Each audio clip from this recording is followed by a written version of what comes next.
Today I want to be able to share with you behind the scenes to what are some of the skill sets to give you ideas on either your career path, skill sets you need to develop, and what's ahead of you, and ultimately what separates low-level income skill sets and high-level income skill sets.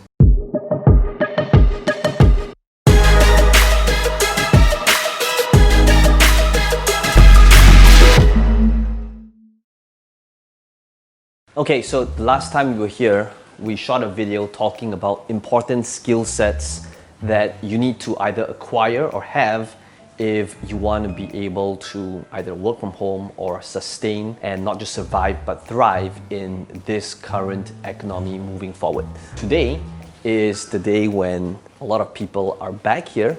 We are just gonna take a quick tour, and perhaps I should just do a quick announcement. Hey guys, if I can have 30 seconds of your attention. As you can see, I'm shooting a video over here, but you guys don't have to be weird or awkward.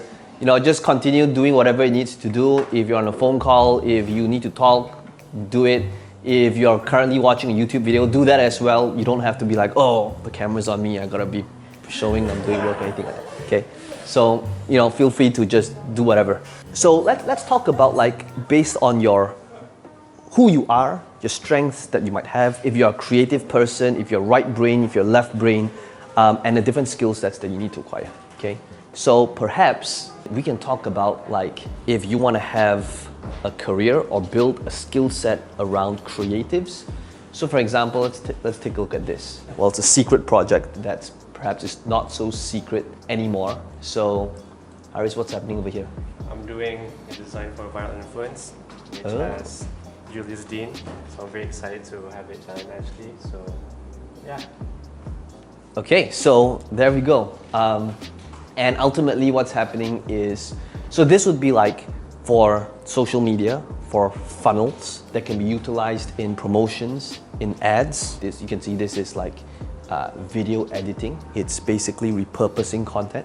And Adri, this is where you're sitting, right? So I'm gonna take over for a second, and this is Adri here who's been shooting the videos. Okay, so as I'm showing you these different skill sets, I'd like you to start thinking about which ones resonate most with you, because I'm going to be showing you how you can actually master your craft, get good at it, but also not just love what it is that you do, but also start thinking about how can you take it to the next level. Right, the first one is on funnel designs, and this is more towards like creative images. There's video editing. I don't know if currently you have a business or you're looking to start one, okay, but these are literally the skill sets that is super crucial in today's world. Okay, so we've talked about video editing. The next thing we gotta do is we gotta talk about the pillars of business. And ultimately the pillars of business works like this. The first one is operations. And this is where you can start thinking about how optimized and systematized your daily operations is.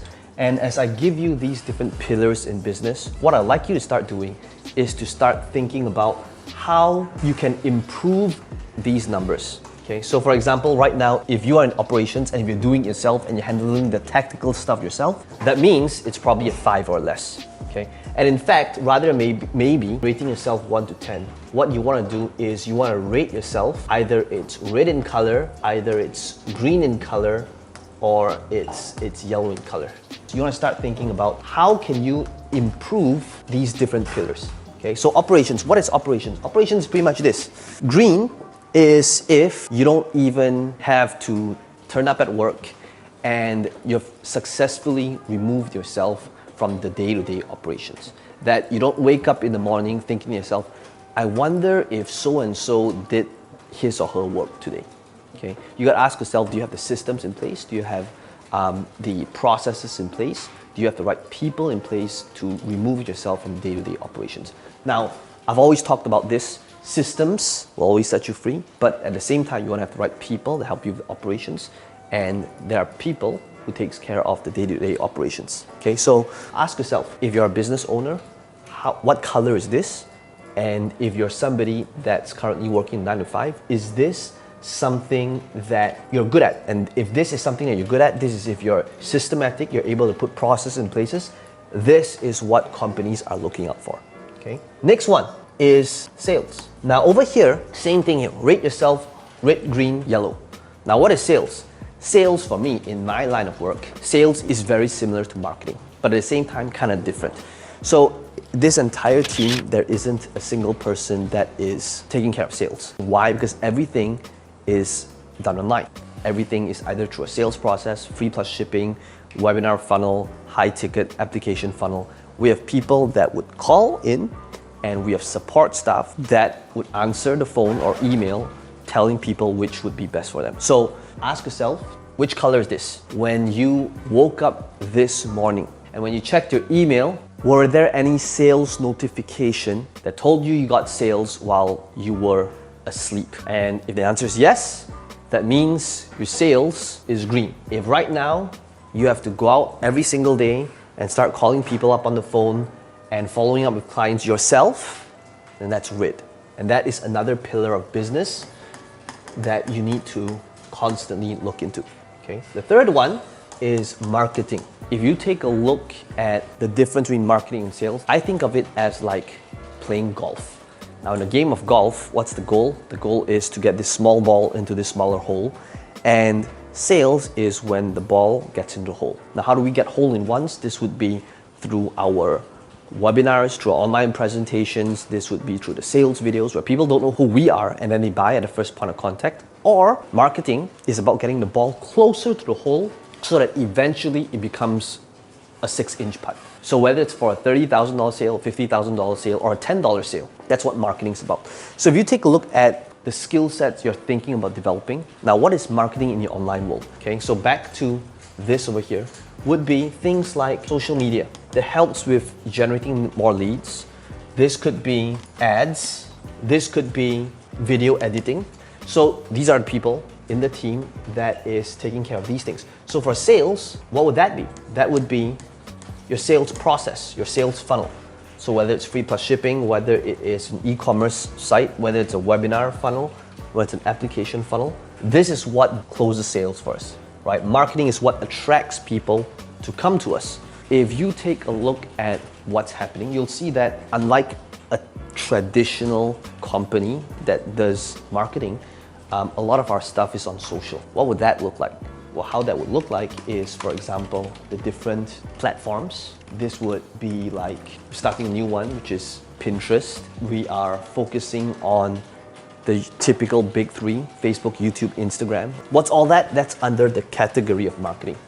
Then the next one that you gotta be asking yourself over here is delivery. It means that every single time you make a sale, are you killing yourself in terms of delivering that fulfillment and that promise to the customer? So this is how you start color coding yourself as well. So remember, I'm talking to both sides of the spectrum here. If you are a business owner, if you're an entrepreneur, you gotta ask yourself, how strong is your delivery? If you are in a job wanting to enhance your career and your next path, then you gotta ask yourself, is this the pillar of business that you want to be in? Now, what is delivery?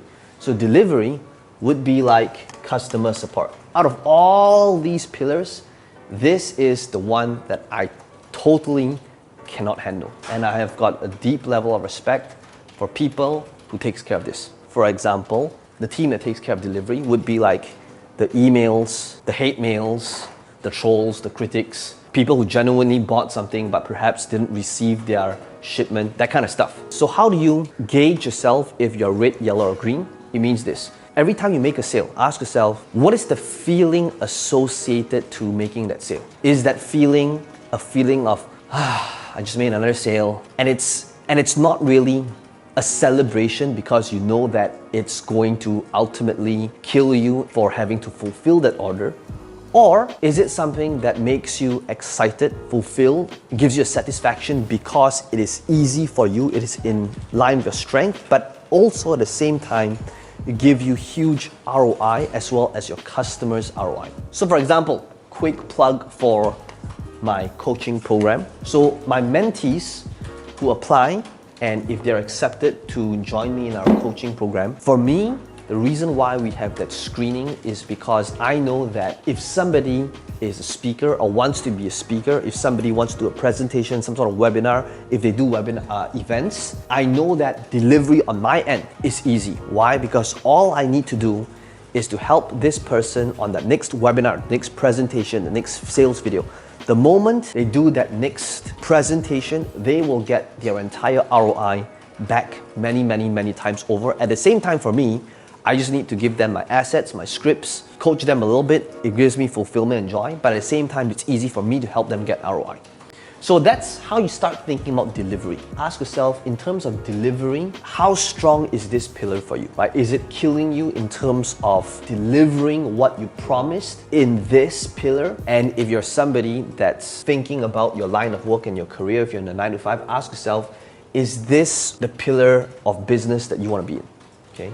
And finally, would be finance. Chances are, if you are in business, one of the most common issues entrepreneurs face is not lack of sales, it's not marketing, not enough leads. Sure, all these different things are usually things that an entrepreneur face, but usually the number one issue is cash flow. Why is it that at the start of the lockdown, a lot of businesses get shut down? It is because they didn't have the cash flow to sustain that 1, 2, 3 months. And that's why the moment businesses were locked down, they either had to fire people, lay people off, get their team to go to 40 to 60% pay cuts. Why? Because there wasn't enough cash flow to sustain the operations. So same thing here. For finance, how do you know if you're green? You are green if you have enough runway to keep going and sustaining your overheads and your team for at least 6 months while incurring all of your costs with zero additional new sales. So if you have something that's recurring, if you have subscription and membership, you can take that into account, but you gotta assume that if you had no new sales and you can't be open for business, do you have enough cash flow to sustain everyone in your company, your variable cost, your overheads, your salary, and all of that for 6 months? If you can, then it's green. If right now you're living month to month, then obviously it's going to be red. Okay, so if you are in the 9 to 5, then you gotta ask yourself, is this a pillar of business that you want to be in and to contribute to? Hopefully this framework here, now I started off this video wanting to show you different skill sets, but I realized that this perhaps would be a much more powerful framework to show you how everything is linked. So if you are a business owner, if you're an entrepreneur, you gotta ask yourself, how strong in terms of these colors are you in your business? And if right now, if you are in a 9 to 5, you gotta ask yourself, then which pillar do I want to be in to contribute to a business? Because ultimately, how much you are paid is going to be in proportion to your contribution in these different pillars. So in terms of the different skill sets, we might do that for a different video. Let me know in the comments, guys, what your biggest takeaway is. Which skill set do you feel you were born for, or at least have the intentions to be good at so they can master your craft? And if you like these type of behind the scene videos to what it is that we do, then smash the like button. It does help the algorithm a little bit. And be sure to subscribe to this video for future videos just like this one.